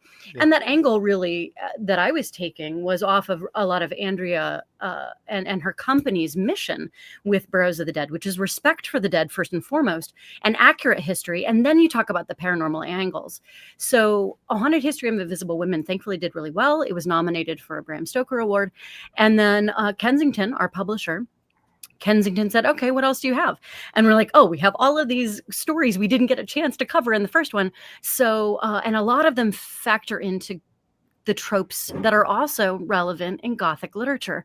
So what if we did a book that parallels real history and real strange things with things that seem like they're pulled out of a Gothic story, seem like they're pulled from the mind of Edgar Allan Poe, but these things really happened. Right. So that's where the subtitle Haunted History Stranger Than Fiction comes into play with America's Most Gothic. So we break this book down into 7 sections that are different Gothic tropes, different, a wild and foreboding landscape, a woman on a journey, because there's women in peril are at the core of a lot of Gothic literature, a haunted house, the hidden chamber, the mysterious omen, things that you would find as these marker points in Gothic literature. And then we found real life examples of that had happened through history and other related paranormal experiences that have happened in sites of tragedy, in some cases sites of inspiration. There's a lot of dark subject matter in the book, but there's also some levity too. There's some things that are fun and celebratory. I have a chapter about the Great American Castle, because wealthy people in the 19th and 20th centuries loved to just build interesting castles, and all of those around the country are quite haunted, and some very, very kind of joyously haunted. So not everything is deep and dark and heavy, but it is grappling with some real difficult aspects of our history, and also then seeing how some of the tropes of Gothic literature can help us find our way through an anxious time, because Gothic literature always really thrives and flourishes in a period of great anxiety, and that's where we're in globally right now. Big times of change are always giving rise to the Gothic. So yeah, the America's Most Gothic experiment has been going well so far. It released September 30th, and we hit the bestseller list right out of the gate. So thank you, folks who have already supported us. And yes, we're doing the audiobook. So I narrate chapters that I have written, and then Andrea comes in on the chapters that she has written. It's a very personal book. We share our own paranormal experiences. She's more of a skeptic than I am, which is really fun. She's sort of the Dana Scully, and I'm kind of the Fox Mulder of this particular team. And that creates for a balanced set of circumstances. I do think you should always be skeptical going into a space dealing with hauntings, because our mind is a very, very powerful thing. We can create hauntings very easily. So yeah, we try to lead with skepticism and then try to unpack things from there. So it's one part social commentary, one part history, and a lot of parts ghost. Oh, that's fantastic. Sold. Especially what they call an open mind. Had audio version. Yeah, so we're very excited about the audio version, because we went into this really fancy studio, and I have a little like a home closet recording studio, and it is nothing like what I went into to record this book. It was like worlds better, and I was like, oh, you have the thousands and thousands of dollars of equipment just in this corner of this room. So it's really great. So the audiobook is now available as well. And so if you like the sound of my voice, you'll hear me tell you ghost stories. Sometimes that may be at bedtime, or if they're a little too spooky, then you can do this in the daylight. But we split. The only thing that's co-written in the entire book is actually the introduction. So we split the introduction up into the parts that I was responsible for and the parts that Andrea was responsible for. And then we trade off chapter by chapter. And, we're public speakers for a living. And we were really, really grateful that with as personal of a book as this is, and we're writing in first person, we're talking about our experiences and takeaways from these various spaces. We were really thrilled that Tantor, as an audiobook company, let us do the audiobook, because it's when you do traditionally publish, you don't get a say in who does your audiobook. You can pitch yourself, but they have to approve you. And so we were really glad about that. Fantastic. That's so funny. I think I should do my own book. No, we don't think you should do your own book. Not everybody is best suited. Well, there's other things that, I have experience as an audiobook narrator, and there are other things that I have pitched myself for, and the companies have said, no, not on this one. We're going to go with someone who has a bigger platform as a narrator. My biggest platform is as a writer. I do sort of audio narration on the side, but they wanted somebody who their audio narration, people will buy books just because that they're fans of that narrator. Okay, great. If I get more sales that way, you all are the market. There's a reason why I traditionally publish, because I want the marketing team to have the expertise to know what those numbers are going to be and let them do their job, which is great.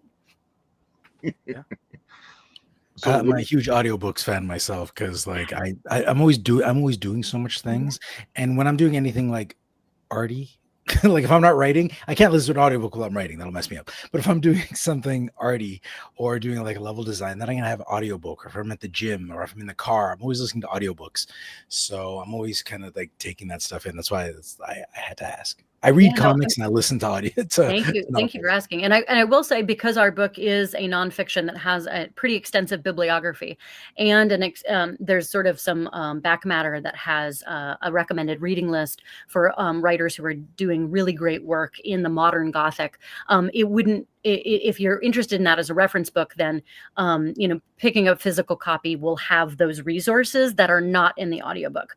And so you could look for that at your local library, because libraries buy books, and we're big fans of libraries here in this house. So Yeah, that's the digital edition as well as the hardcover edition has all of that back matter and those extended the bibliography. We do have people that will read the book and go, oh, I want to know more about this particular history, and then we'll reference the biographies that we're pulling from, and that can become another a way to go down the deep dive and get a little bit more information about each of these subjects that we talk about, and that's been really fun to become sort of part of this reference book. A way to hopefully be lifting up other writers and other biographies and other just wonderful people working in the business. Also, hopefully reigniting people into some interest in classical literature as well. So hoping to kind of weave between the fiction and the nonfiction worlds in this way. Very nice. That's what's always been good about you and your writing, because you dive into both worlds in and out, and your story writing kind of dives into history anyway. So yes. I feel like you have this beautiful line. It's great. It's really fed each other really well, because I got so angry about. There's this one particular chapter in this book that I got so angry about. There's a guy who just didn't face consequences, and he just was a real entitled a-hole about it, and so I had to write I couldn't sleep after like researching this. I got so upset. I had to write a fiction story where I had a ghost haunt this guy to like like recompense, as like vengeance, and then I could sleep after I sort of written. I tell people all the time, Leanna, we writers will put you in a book if we don't. I mean, no, seriously, and that's exactly what happened. And then I was so obsessed with the setting, so I have a chapter about ghost ships. I love it. I love a good ghost ship. I have a chapter. And I was standing on this particular coast of southern Maine. Southern Maine's so beautiful. And I'm standing in this specific spot in Wolf's Neck Preserve, this gorgeous nature preserve in southern Maine. And I became so enchanted with this landscape that I created a setting. I basically was like, I'm going to set a book here.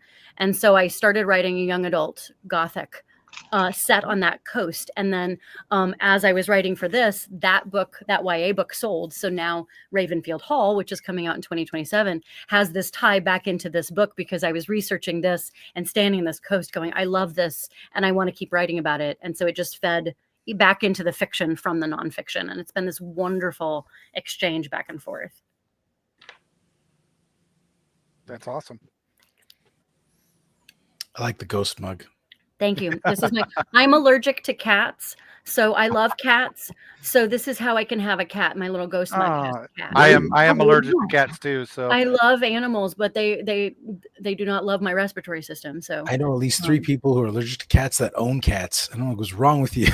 Well, and I would lose my voice, and I need my voice for my livelihood. So I would lose my that's the first thing that my allergies go for is my throat. Yeah. So I just can't. I think it's the opposite for me, because it just makes my voice deeper.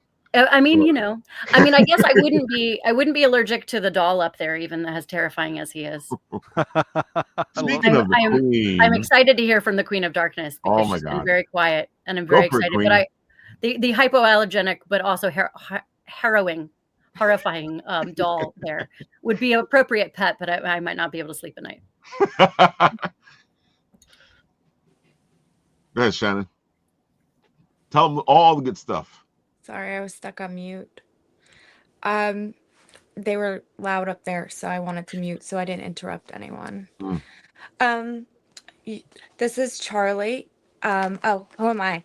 I am the Queen of Darkness. Yeah. A dream within a scream. Sometimes the stuff made of nightmares. I am a poet, an author, an actress, a model, a weirdo. I'm a horror hostess for Powerflix Paranormal Plus. It is a streaming network, all things paranormal, the universal of paranormal things. That's what I do. Now you can introduce. This is Charlie. I named him Charlie. That's not his name. His name is like, I don't know, Pickle Rick or something. I mean, that's not really it. It's a weird name. He's like a generic of something. But I went to this really cute antique store called Antique Addicts here on Long Island with my best friend, Medium Bianca Rose. And he was just sitting there, like, staring me down. And I kept walking around. And I was, like, pulled to the back. And there he was. And I always wanted one of these because they terrified me. When I was younger, I used to watch like the Twilight Zones and all those things, and they always had some version of this creepy doll where he would come and like murder, and I love that. So I wanted one, of course. Reminds me of that Anthony Hopkins movie, Magic or something like that. Back in there's a movie from the 70s or 80s. I can't remember the exact year, but Anthony Hopkins has a dummy, and it's scary. Isn't there a Goosebumps that has? Yes, there is. Oh, I was gonna say, I was like, that's the one I'm thinking of. I mean, there's that Twilight Zone one with the doll. The comedian was the dummy was telling the jokes. Oh. Yeah, exactly. That's the one. That's scary. But he's like so cute. Some of them are like, some of them I don't really. But I actually have been keeping a little bit of an eye on him. I have him like at night. I'll leave like a recorder going to see if I capture anything. Yes. The other night I was sitting here with my friend, and all of a sudden I have these flowers in this like pumpkin thing, and it's just like all stuffed in there, like because it's for crafting. And it's been in there forever. They don't move, and it had to like slide up and then out. It fell out for no reason. I think it was Charlie. Charlie. So. Well, not then. It was someone else. Didn't he bite you earlier when you were just coming on the show? Charlie bit me. Yeah. When you were in the antique shop, did the eyes follow you wherever you went? Yes. That antique shop is actually really, really cool. I can't wait to go back. To be honest, they had so many cool things, but I only had so many hands. Yeah. I got like an antique doorknob, like a Victorian doorknob. Oh, cool. Where's the camera? Oh, there it is. Like, oh, that's cool. Yeah, I have a thing for like glass doorknobs. Oh, that's my grandmother had them in her house, and they had this there, and I was like, are you kidding me? Because I'm drawn to like that time period. And I just love it. And then I realized like I can't use it because I don't have the other connection. Well, that's what makes us collectors, because I can't use half the stuff I collect. But I wanted to use but think of like the hands. I mean, not to be gross, because I think about that often actually. Like that's why I don't like to touch knobs or light switches, because like in public places. But yeah, so but think of like who could have touched this? Right. Like, where did it even come from? I always think about that in antique stores, about the energy of all the items inside. And some of it's, beautiful and kind of nostalgic, and other things are like, oh, no. Some things are terrifying. Yeah. They're terrifying. Like, I would never want to go in the Warren's basement. So, yeah. But that's where we differ, because I'm like, okay, yeah, let's hang out, because I myself am part demon. I can't help it. Well, there you go. You want to be with your people. That's awesome. Exactly. I mean, yeah. Inspiration for a new poem right there. Exactly. And yeah, and I also opened up a teeny tiny store on my website, if I could talk about that quick. We have cute little things, like I'm going to show this because I know you guys will appreciate this. Do you know who this is? My guy, my favorite guy, Edgar. Yeah. So, yeah, there he is. I know, I noticed. He's my favorite. He's the reason why I'm a writer. I fell in love with his writing when I was a kid. I feel like he's our gateway drug for all of us. Me too. Yeah. Yeah. We have a bunch of cute little keychain things like this. I just got little skull wax melts. And can I show one more thing? Go for it. Yeah, I want to see. Show all the things. Show and tell. Yes, I love it. Okay. Ooh. Sorry, I have like nerve damage. Unboxing. Oh, we get an unboxing video. This is exciting. An unboxing video. This is so cool. Ooh. Look at wow. It's the jawbone of my ex-boyfriend. Yes. And then I have a tiny jar, a very tiny jar with this very tiny soul. Okay, so this is like a muskrat jawbone, humanely done, but we have things like this in our store, so it's just like little tiny things. And I will have this at my next event. Are you going to be at Salem Paracon? I am going to be at Salem. I was going to say, I was like, I feel like we've crossed paths at some of these, because I remember Sam Baltrusis's The Last Mass Paracon. Paraflix did such a great job, and all of you were so wonderful at just as being such a core part of that whole event. And I love what you guys are doing. Thanks. Aw, I love that. Seriously, it's a wonderful, highly recommend if folks are horror enthusiasts, definitely sign up for the service because it is absolutely worth it because you just have access to all kinds of things and they're very, very supportive of their creators. And I gotta say, it's so much harder to find the ghost hunting shows, and Paraflix has a lot of them. So well, that's what I love about Paraflix. And before I became their horror hostess, and why I reached out to them, I was like, you need me, but you didn't need me, but I need you. You know what I mean? But I wanted to be a horror hostess, and I felt like we can come together with social media and stuff like that, and it kind of worked out. And so what I loved about it was that Natalie and Patty, they give a voice to the regular people and everything like that. All the shows got flooded with the same faces all the time. It was same faces, same locations, over and over and over again. And then it gets to a point where it's like, enough is enough. These are all new. I love them. They do really cool experiments. So these are like that. Yes. Was that Patty? I love Patty. Yeah, Patty. That's Natalie. So we do all really awesome, they do all different types of locations, all different types of investigations, from cryptozoology to aliens to regular ghosty things to historical haunts to movies, podcasts, talk shows. There's so much to offer. All things paranormal and horror and stuff like that. It's pretty cool stuff. I enjoy it. I feel like it has such a personal touch too and it's not like, I just feel like it's a lot of passionate people who really believe in what is I think for all of us like a calling, really. And I feel like that really shines through. I feel like that passion and that that kind of honesty in their approach, rather than it being like what Hollywood would expect to be. Like you were saying, the same faces all the time. It's just very refreshing to see that these are just things that are coming from still very professional, but coming from different kinds of people with all kinds of different backgrounds. Exactly. And what I love about Natalie, for example, she just is very, very supportive of her creators and of her team, and we are like family. We're all very supportive of one another. When somebody winds up with another season, we're all cheering them on, we love to see each other get what we want out of life, not just in the paranormal, but outside of that, which is a really, really cool thing, and it's very rare. And she's very, very big on that, and all about that positive energy and just helping people's dreams come true.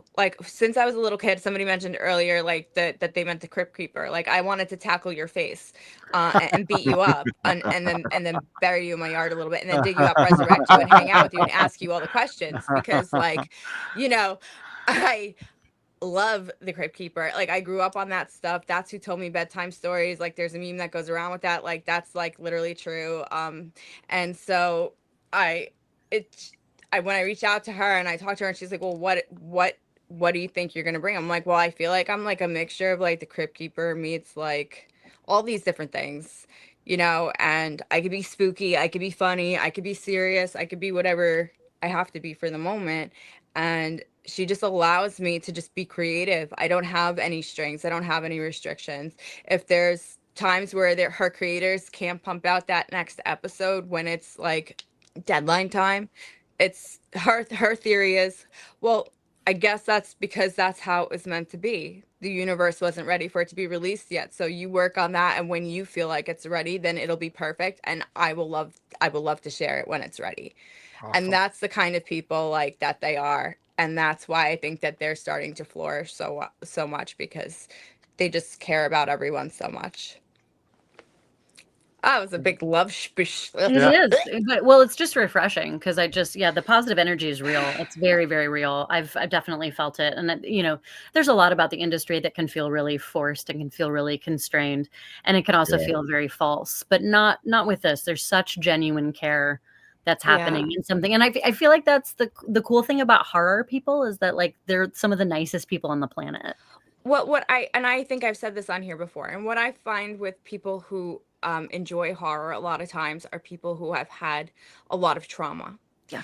And a lot of times they don't necessarily relate to the victims. They relate to the actual character that is harmful or that is whatever, because they see past that mask. They see past that thing. And sometimes, you know, I guess if you look deeper into it, not all of them. I mean, some of them are just like, whoa, whoa, you know, but like, you know, there's a level of hurt behind some of them. And I think that a lot of people who enjoy horror, whether they find themselves like relating to the victim or they're relating to the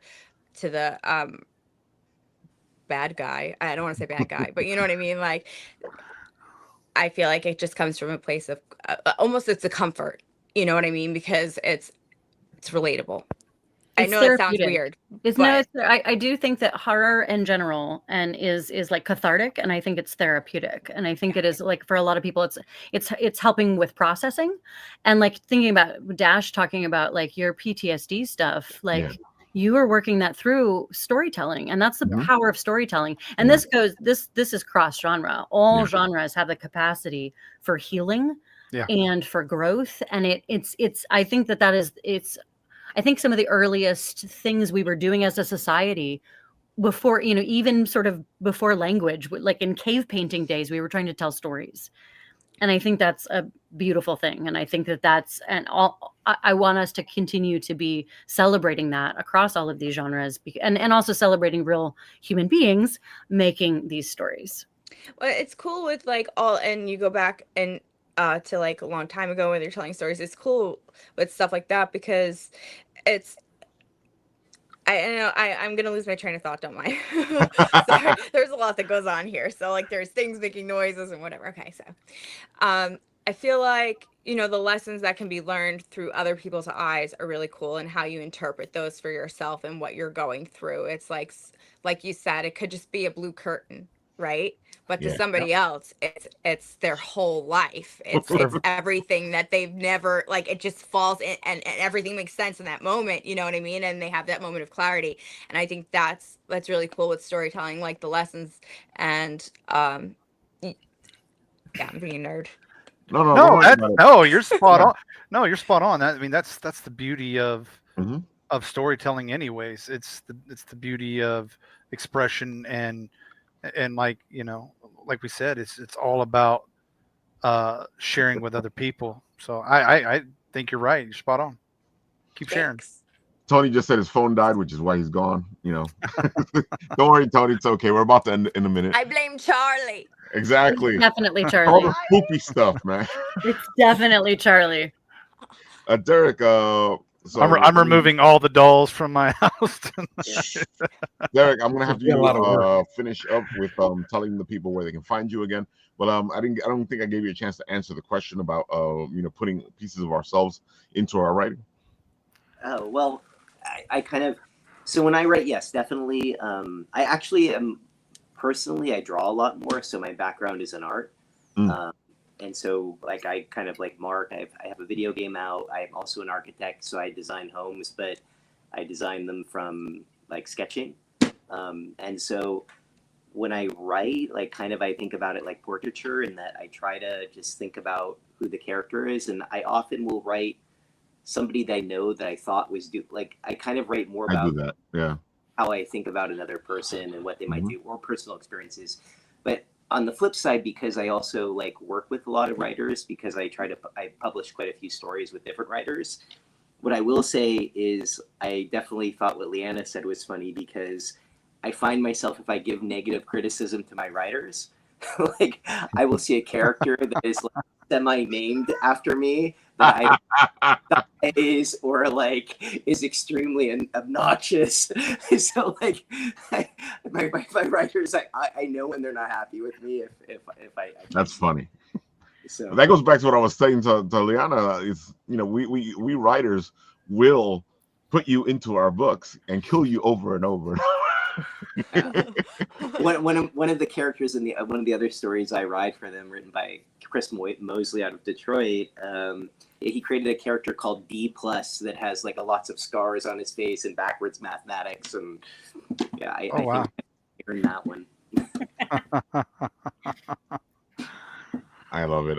You know, folks, don't make writers angry at you. Yeah, or Charlie's gonna get you. Exactly. I'm and gonna we get write a whole you. story about Charlie getting you. I'm gonna get you. And then I'm gonna Charlie let Charlie and the have Queen you. of Darkness are gonna come. You'd be like a joint, like double trouble. Could you imagine? How terrifying. Yeah, the dream team, the dream team of terror. The dream team of terror. A dream within a scream. There you Exactly. go. There you go. So Derek, tell all the people where they can find you, all the good stuff. Go for it. Yeah, www.eatandseek.com. We're usually at LA Convention, Super Jersey Comic Con, New York Comic Con, possibly San Diego Comic Con this year. Still trying to get in. So we go to a bunch of the different conventions across the country, and you can get them online.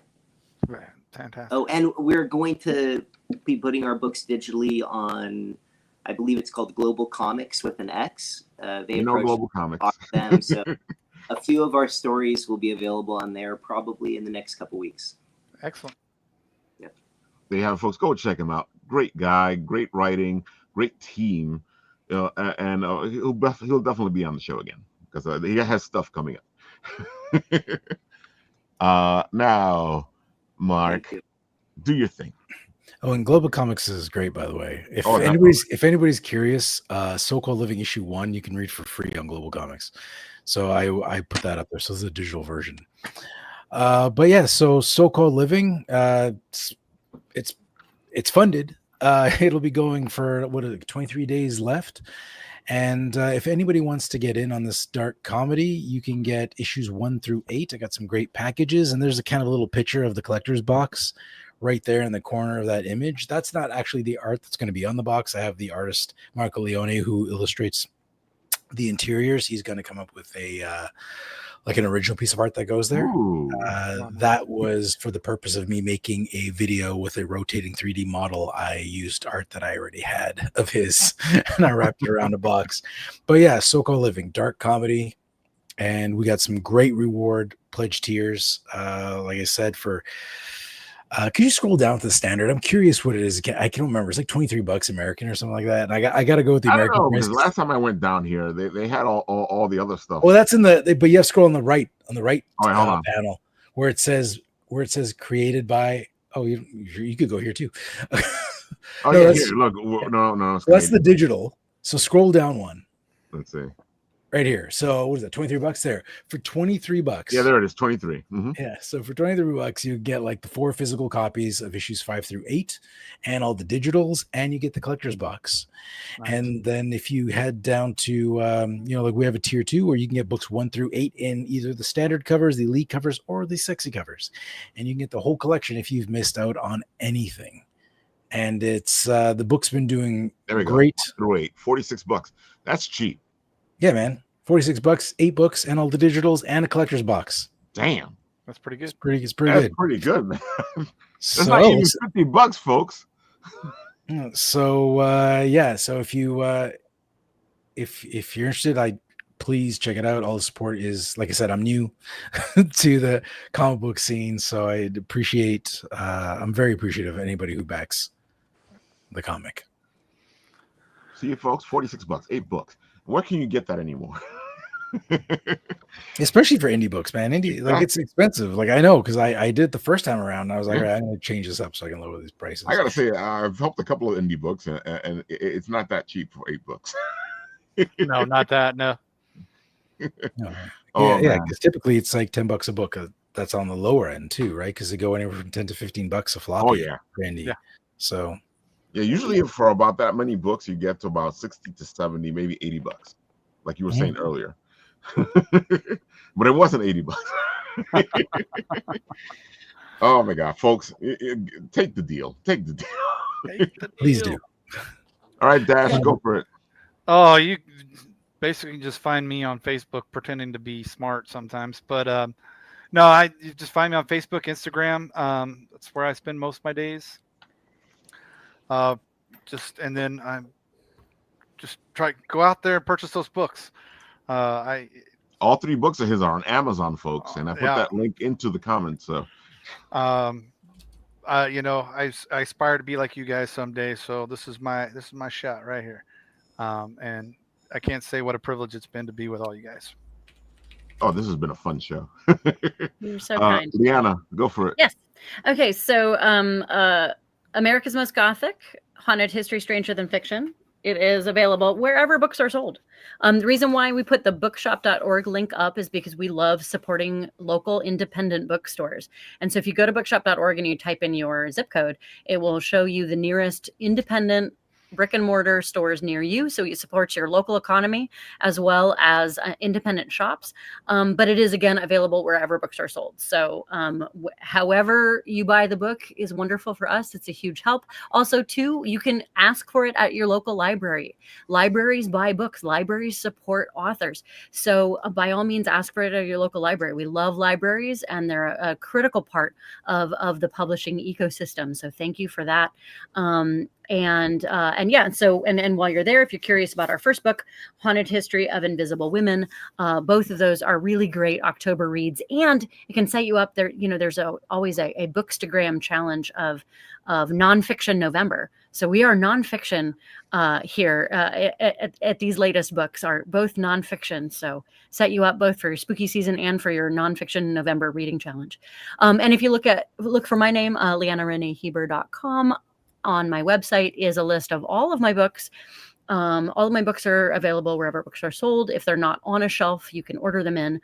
And I have all kinds of different series that usually have to do with ghosts and interesting characters saving the day. So I write historical fantasy. So it's usually late 19th century Victorian horror with some romance elements, with action elements, mystery elements, and usually lots of friendly ghosts helping the living solve crimes. So that's the fiction.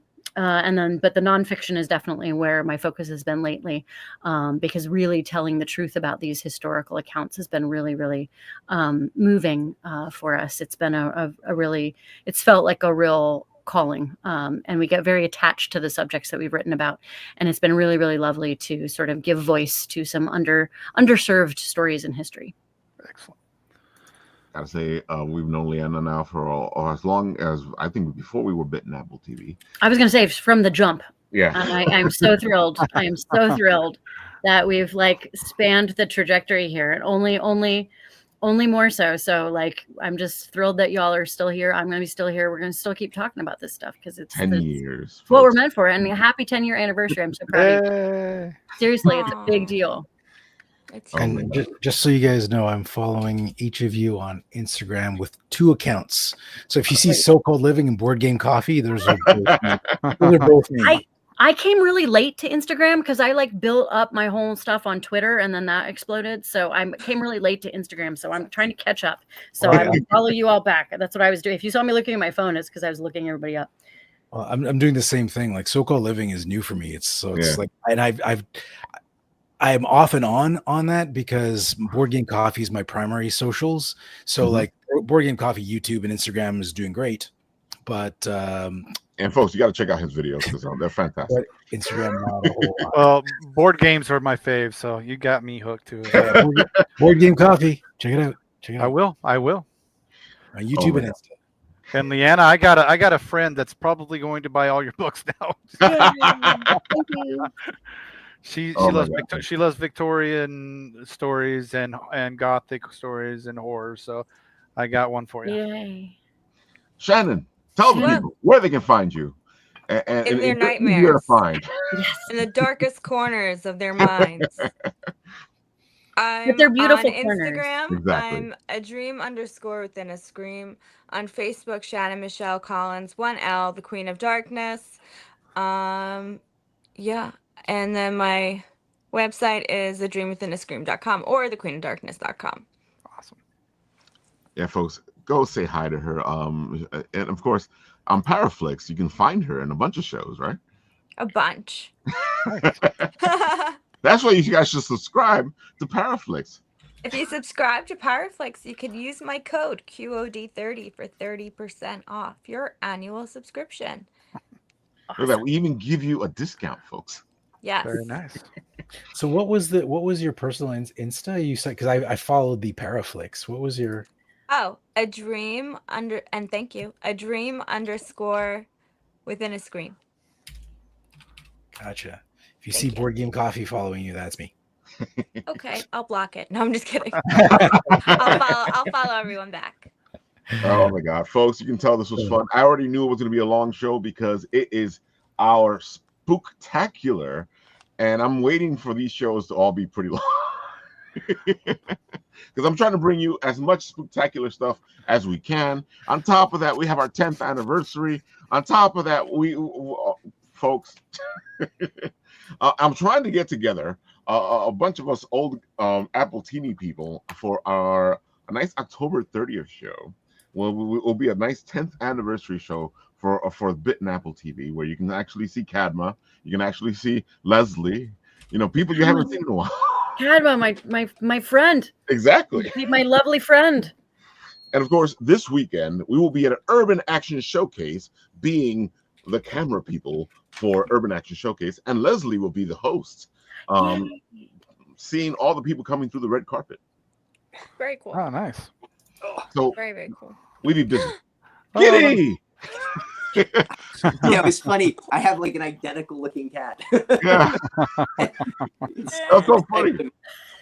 Charlie wants to hug the cat. No, it's like I'm trying to fight him and he's just very strong. I'm like, Woo! God.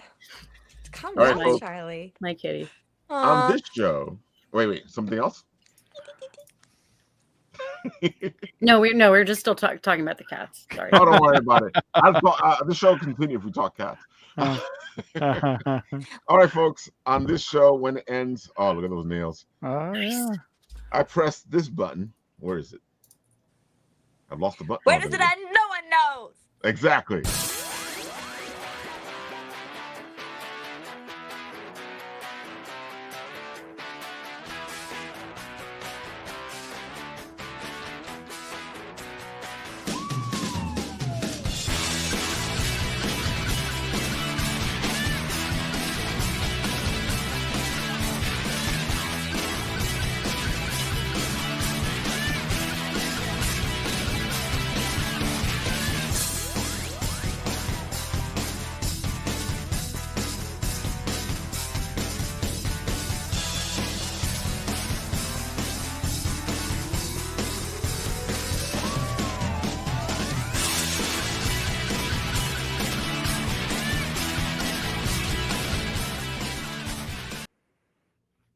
And that